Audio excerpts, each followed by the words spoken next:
Assalamualaikum warahmatullahi wabarakatuh. Ya, bersama saya Muhammad Kiab dan Solihan di podcast Q, akun YouTube podcast Pasaman Barat.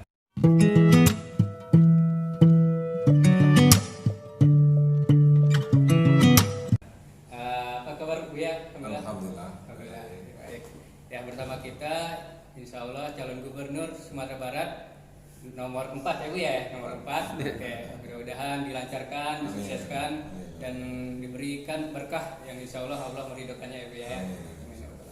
Nah, jadi di podcast ini tentu kami ini ada membahas tentang ekonomi, olahraga, hiburan, dan juga tentang politik Bu ya. Nah, gitu. Jadi emang iya kita mencoba menyeluruh lah gitu ya. Jadi enggak, soalnya kan kadang orang ada yang anti politik ini gitu Bu ya. Jadi nggak usah bahas politik, nggak usah bahas ini katanya gitu kan, sehingga sensitif. Nah, jadi tentang podcast ini Bu ya, mudah-mudahan ini jadi lebih bagus gitu kan, apalagi dengan Bu ya. Nah, ada beberapa pertanyaan yang ingin saya sampaikan, ingin saya tanyakan itu seputar Buya, dan ibaratnya yang nonton ini bisa jadi orang Pasaman Barat aja gitu kan. Jadi kami ini atau masyarakat Pasaman Barat pengen tahu gitu, kenapa kami perlu memilih Buya gitu, harus memilih Buya. Gimana Bu? Ya, jadi terima kasih. Ya, siapa namanya? Abdan. Abdan ya, dan tim ya yang telah pada hari ini kita bisa bertemu dan bisa hadir di podcast ya. Iya, podcast. Ya, terima kasih. Dan sebelumnya mungkin saya perkenalkan, nama saya adalah Mahirdi Datuk Marajo, dan SP itu Sarjana Pertanian. Pertanian. Ya, di pose itu, dan kemudian saya berpasangan dengan Audi Jonaldi, alumni peternakan di dan juga S2-nya di peternakan juga di Belanda. Dan kalau saya berangkat mungkin selama ini mungkin di legislatif dan eksekutif ya, sudah 17 tahun lebih kurang. Dan kemudian Audi di pengusaha dan akademisi Dan ya dosen ya, ya, dosen ya. Nah, makanya itu memang ini perpaduan kita ini komprehensif ini. Iya. Nah, kemudian latar belakang kita sama-sama di pertanian, ya, peternakan dan pertanian juga secara keseluruhan, secara umum ya. Dan kalau kita bicara dengan Sumatera Barat pada umumnya, dan apalagi Pasaman Barat ya, saya kira Pasaman Barat ini itu 80% lebih kurang penduduknya bergerak di pertanian. Pertanian masuk pertanian, peternakan, perikanan, kemudian kelautan, perkebunan ya. Dan nama khusus itu keberadaan kami ini ya dengan Pasaman Barat atau juga dari Sumatera Barat pada umumnya sangat insya Allah akan bisa mengoptimalkan potensi pertanian secara keseluruhan di Pasaman Barat ataupun juga di Sumatera Barat tentunya, karena latar belakang kami ya, yang saya bertanya kepada Audi di peternakan. Dan kemudian juga perlu diketahui pendapatan asli daerah Pasaman Barat saya kira juga dari sektor perkebunan pertanian juga, sama juga Sumatera Barat juga begitu. Dan kemudian masih banyak lagi potensi lahan kita yang mesti kita maksimalkan. Nah, maka itu dengan latar belakang kami dan dengan penduduk Sumatera Barat dan Pasaman Barat yang memang banyak bergerak di pertanian secara umum, maka itu saya kira barangkali kehadiran kita mudah-mudahan akan bisa mengangkat kesejahteraan masyarakat yang bergerak di pertanian, dan kemudian juga akan bisa menekan angka kemiskinan yang sama juga ada di pedesaan, misalnya dalam kabinet pertanian kan gitu. Dan itu makanya kita serius dengan konsep pertanian secara keseluruhan. Nah, kita bertekad untuk mengalokasikan anggaran untuk pertanian secara umum di Sumatera Barat ke depan itu 10%. Ya, jadi kalau ada PBB provinsi itu 8 triliun kan gitu, berarti 800 miliar itu kita alokasikan untuk pertanian ya. Nah, sehingga memang kita akan bisa membenahi benih atau bibit. Ya. Kemudian juga kita juga bisa membenahi pupuk ya. Dan kemudian juga tentang masalah irigasi yang memang sekarang ini di daerah-daerah kita di Sumatera Barat ini sangat banyak yang bermasalah. Iya benar. Masalah saya yakin mungkin juga di Pasaman Barat juga ada. Nah, khusus itu kalau memang kita ingin mengangkat pertanian itu, maka kita benahi itu bibitnya ya, benih ya. Kalau seandainya benih itu sudah berulang-ulang digunakan untuk ditanam, itu makanya nanti keturunan keempat atau kelima nanti dia rentan dengan serangan hama. Nah, maka itu makanya setelah 1,5 tahun atau menjelang 2 tahun itu ada serangan hama pada tanaman pada waktu tertentu. Nah, kenapa? Karena memang kerentanan daripada benih tadi itu. Maka itu kita serius untuk menghadirkan benih-benih baru, ya, baik varietas yang lama ataupun juga varietas yang baru. Nah, sehingga dengan itu kita akan dengan penyiapan benih itu akan bisa mengurangi serangan terhadap tanaman kita. Kemudian juga selama ini kita di Sumatera Barat, ya, ada beberapa komoditi yang memang tidak pernah terganggu harganya, bahkan cenderung naik, ya, seperti kelapa misalnya. Kelapa tidak pernah ini turun harganya, ya. Dan sementara selama ini belum pernah kita mendengar, ya, ada penanaman besar-besaran terpilih kelapa di sepanjang pantai, ataupun juga daerah-daerah yang punya potensi itu, bahkan belum pernah kan. Sementara harganya tidak pernah turun. Kelapa turun ada, harganya turun tidak pernah kan. Dan sekarang tanya kepada ibu, bahkan sekarang ini di Padang saja, itu kelapa muda itu bisa harga jualnya dengan telah dibenahi, dikemas bagus, itu bisa 12.000. Gitu ya. Ini luar biasa pertambahan nilai ekonominya. Itu dari kelapa. Dari kelapa baru ya. Kita masih ingat tak ketika kita waktu kecil-kecil dulu ketika belajar pramuka kan? Lambang pramuka itu kelapa. Iya, itu kelapa dari apa? Cikal kelapa kan? Artinya apa? Artinya bahasa pramuka itu harus bermanfaat kepada siapa saja. Seperti cikal kelapa. Kelapa kan semuanya bermanfaat. Iya, semuanya. Sabutnya bisa, tempurungnya bisa, batangnya, kulit airnya, semuanya tidak bermanfaat kan? Artinya bahwasanya itu apa, sabutnya bisa untuk dibuat kursi, mobil, kemudian juga batangnya juga bisa dibuat bangunan. Pokoknya semuanya bermanfaat, airnya juga begitu bermanfaat. Artinya tidak rugi kita ketika kita menanam kelapa. Maka itu ini kita seriuskan ke depan. Ya, dan apalagi kalau seandainya itu bisa distribusikan melalui nagari di setiap rumah-rumah warga yang memang potensi untuk nanti itu, saya kira itu akan bisa menggerakkan ekonomi kerakyatan. Kerakyatan. Dan kemudian juga banyak komoditi yang lain. Itu makanya kita perlu serius, perlu sungguh-sungguh dengan ini. Dan itu makanya kita, oleh samping itu juga ekonomi Sumatera Barat ini UMKM. Itu dia ya. Ada pertanyaan tentang UMKM ya. Apalagi sekarang kan lagi corona pandemi, orang harus diyakinkan untuk tetap di rumah. Nah, apalagi banyak yang resign juga dari pekerjaannya. Betul. Nah, ngomongin pemudanya ini Bu ya. Entah kenapa ketika pandemi ini mereka dapat berkah karena corona maupun ada negatif positifnya gitu. Dan positifnya mereka buka usaha Bu ya gitu. Nah, salah satunya ada yang minuman, makanan gitu ya Bu ya. Nah, yang jadi pertanyaan dari program Buya tentang UMKM ini apa Bu ya yang akan ditawarkan ke pemudanya Bu? Iya, jadi itu makanya dalam situasi sulit, itu sebetulnya ada peluang di sana. Iya. Dalam agama kita kan ada inna ma'al usri yusra. Bersama dengan kesusahan itu ada kemudahan. Pada di sini kita berpikir. Maka kita berusaha keras untuk melihat terobosan seperti yang dilakukan oleh para pemuda-pemuda tadi itu kan. Ketika pandemi mereka justru bisa menghadirkan produk-produk baru. Mereka juga bisa melakukan bisnis-bisnis yang selama ini bisnis itu dengan secara langsung kan, sekarang itu secara online. Dan memang sekarang banyak orang menggunakan online kan. Iya benar ya. Dengan COD kirim diantar langsung gitu ya. Itu kan. Nah, jadi artinya ini kan yang bisa menangkap ini milenial. Iya benar ya. Maka oleh sebab itu kita berusaha untuk menghadirkan di Sumatera Barat ke depan 100.000 milenial entrepreneur dan woman entrepreneur. Artinya apa? Mereka adalah kreatif, mereka cerdas, mereka punya semangat. Ini perlu kita angkat lagi. Iya. Nah, perlu kita berikan tempat, perlu kita kanalisasi, ya.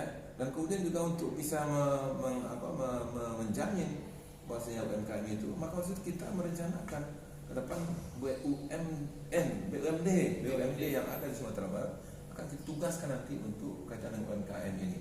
Ya, sehingga nanti masyarakat dikasih tugas untuk memproduksi.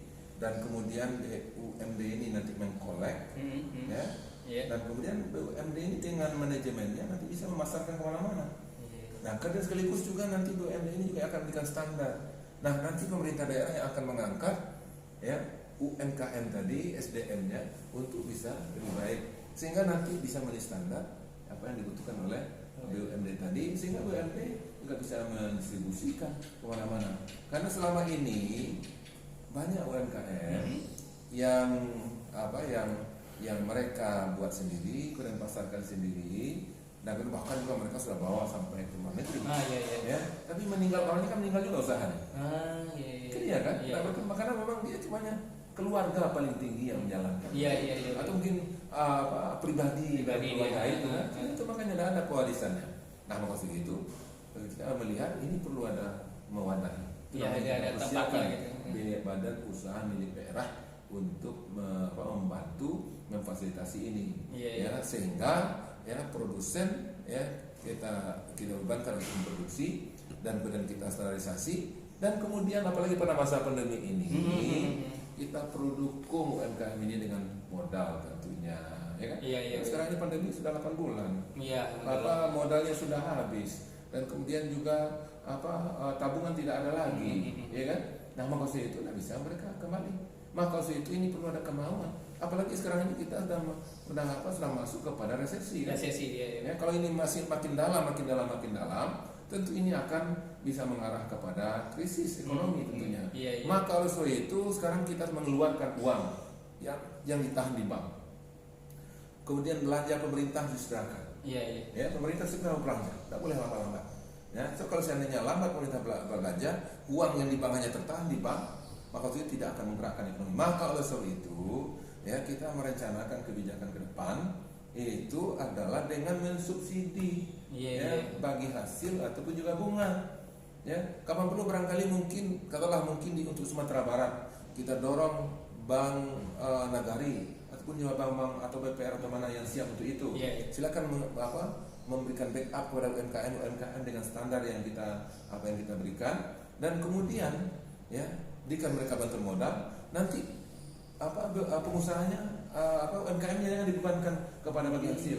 Cukup mereka membayar pinjaman saja. Nanti bunganya dan kemudian bagi hasilnya, maka itu disubsidi oleh pemerintah daerah. Langsung. Ya, katakan barangkali kita ada kisaran 15% misalnya gitu.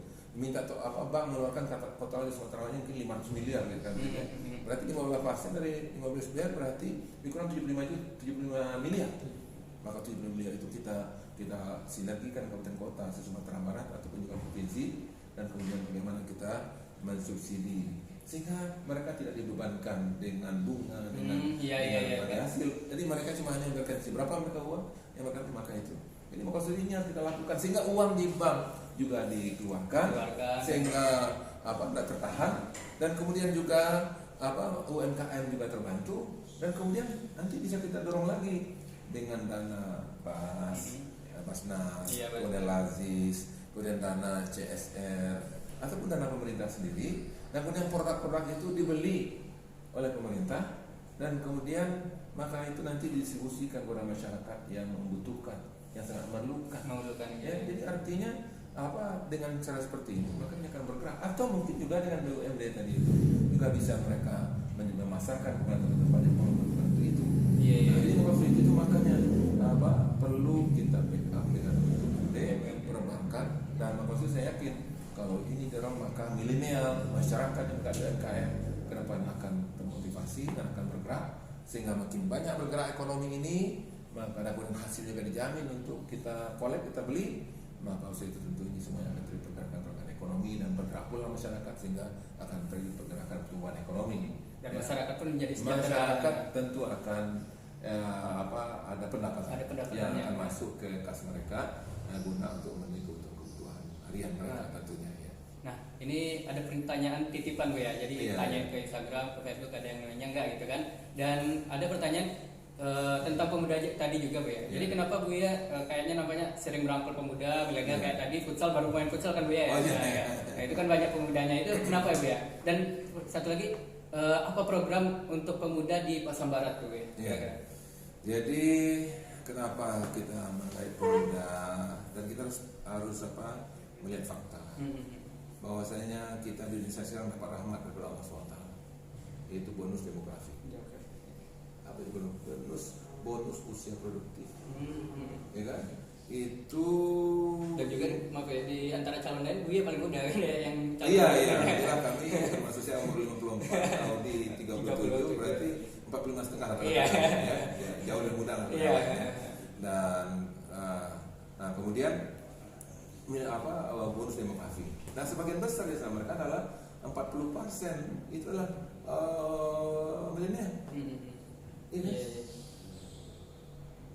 Pak Presiden pernah menyampaikan ketika pelantikan tahun 2040 atau 2045 Indonesia akan menjadi satu dari 5 atau 4 negara besar di dunia.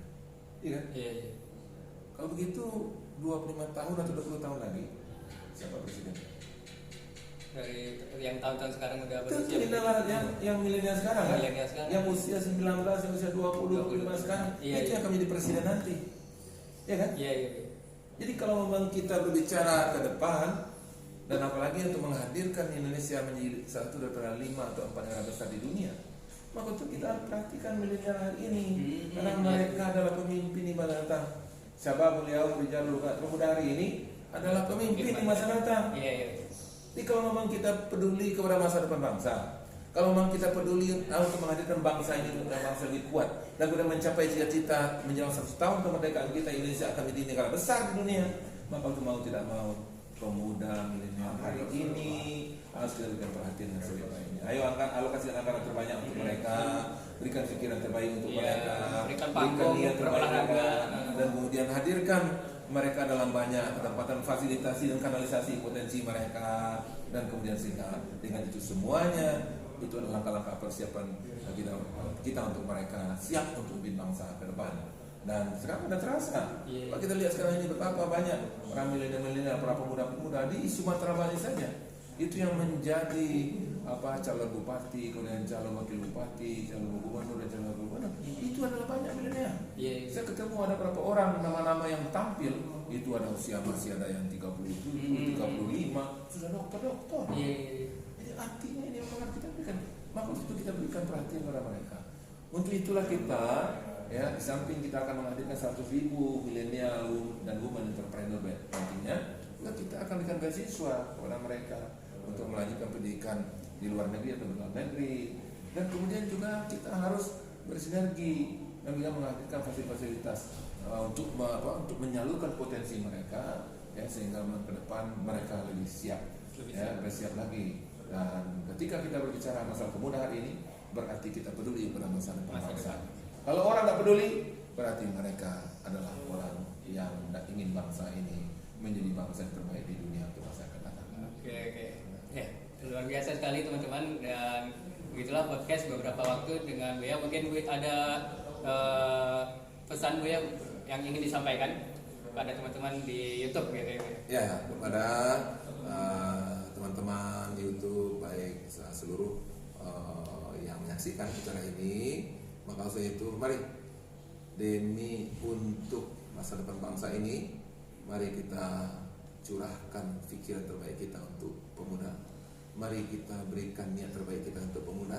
Mari kita berikan dana terbaik kita untuk pemuda, dan mari kita alokasi waktu terbaik kita untuk pemuda, dan kemudian mari berikan yang terbaik untuk mereka, sehingga insya Allah mereka akan tumbuh dengan kebaikan-kebaikan dan juga akan menjadikan bangsa ini lebih baik dan lebih sukses di masa-masa mendatang. Assalamualaikum warahmatullahi wabarakatuh. Waalaikumsalam. Baik, itu teman-teman podcast pada hari ini bersama calon gubernur Sumatera Barat Buya Maeldi, dan pastikan saksikan di YouTube podcast YouTube Pasaman Barat. Mudah-mudahan bermanfaat. Sekian, assalamualaikum warahmatullahi wabarakatuh. Waalaikumsalam warahmatullahi wabarakatuh.